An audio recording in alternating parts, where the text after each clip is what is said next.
So the M100, water filter for people. The thing that I thought was really neat about it was that you're able to take it on the plane with you, and it fits as a carry-on. So it's nice that you don't have to pay a lot to be able to ship that when you're going somewhere. It was also really easy to set up. I think that's one thing that we hit a lot in class. I don't know. I mean, if I could figure out how to do it, then obviously anybody can do it. The instructions were easy to read. Not many parts. I think that it was really neat that none of them have broken yet in the field, so it was also neat that, you know, the people at WaterStep are always available for if there's any issues, you can always call them, or, you know, at any time of day he was talking about. So that's kind of neat with like a little, you know, a company that's doing this. You don't have, people aren't like falling through the cracks, things aren't getting broken and then not replaced. So that's something that I think was really helpful in what makes this work. So.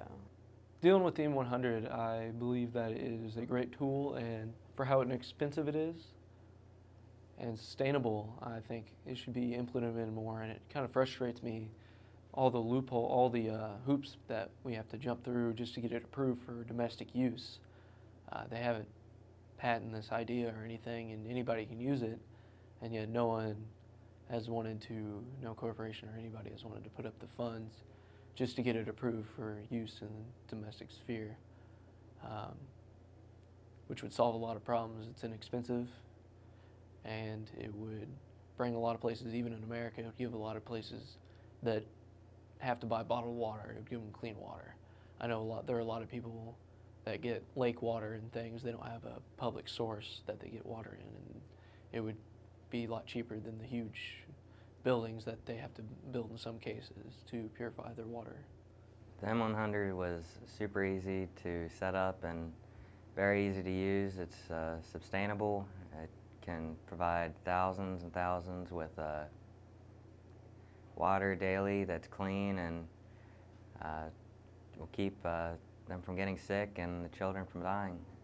I was really surprised to see that the M100 was such a simple solution, I guess, to this problem, and that since we have something that's relatively inexpensive, at least to me $600 is not that much to give somebody clean water, that there's not as much going on to fix this problem or the water crisis as I would expect to do if it was $600. I mean, that's what, a month's paycheck for a lot of people, even my age, and it just seems like since we already have something that works fairly well and hasn't broken down yet, it would be nice to see them being employed more and being further improved in order to get greater quantities of water to people, even at a lower price.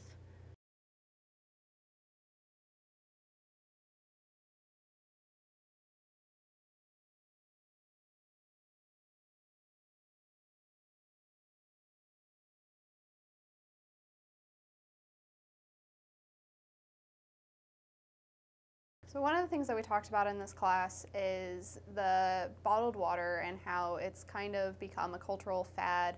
It's the cool thing, and it's just this very common occurrence that a lot of people don't even really think about anymore. One of the things that has really stuck out to me is how little people actually think about where this water is coming from and how it can be affecting people on the other side of the world as well as people close to them.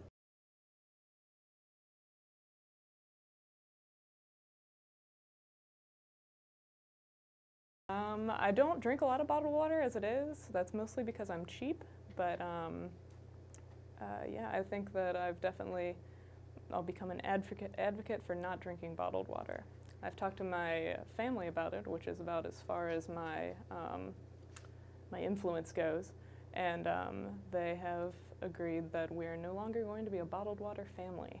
So that's my contribution to the world.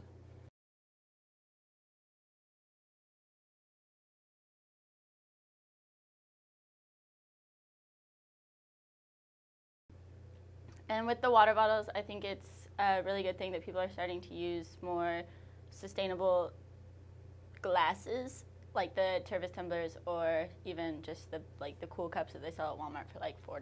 That's kind of cool too. That we're reducing our waste, which is helping out the environment, or less harming the environment, I should say. and that we're not having as much things maybe as the big circulation of trash and those trash islands that accumulate in the water that can kill animals, and that maybe with less demand for bottled water, that people will stop stealing water from people who don't have water, and that people will start using just tap water in their own filters to not waste as much money in big corporations.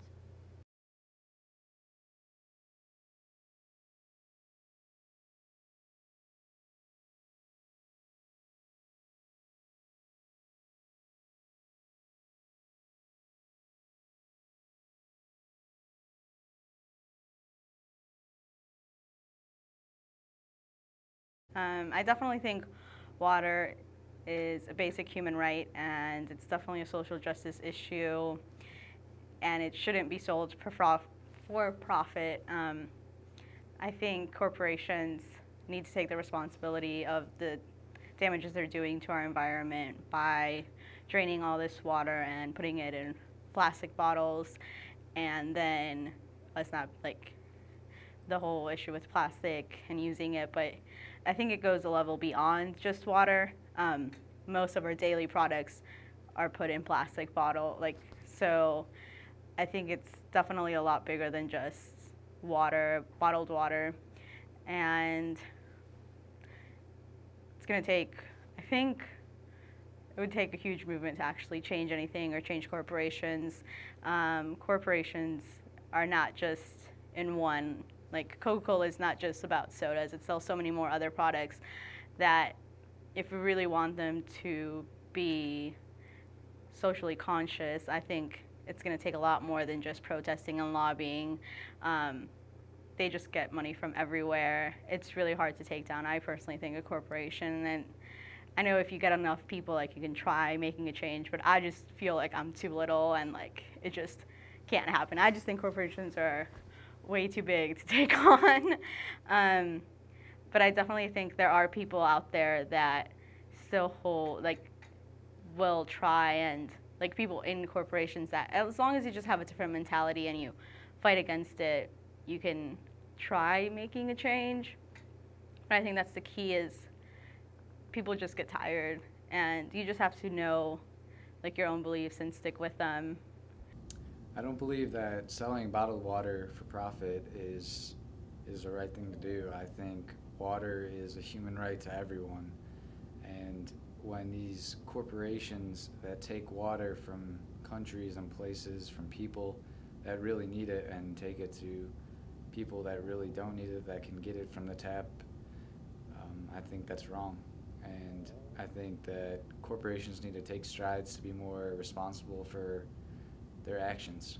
I didn't realize how much industries played a part in this water problem. We talked about Fiji water and how the company of Fiji water is actually taking water from Fiji, but the people there don't even have water themselves. So we talked a lot about how corporations and industries are causing the problem of the water crisis and making it worse. But we also talked about some companies that were helping causes, such as Ben & Jerry's. They're actually participating in helping some of these worldly problems we're having.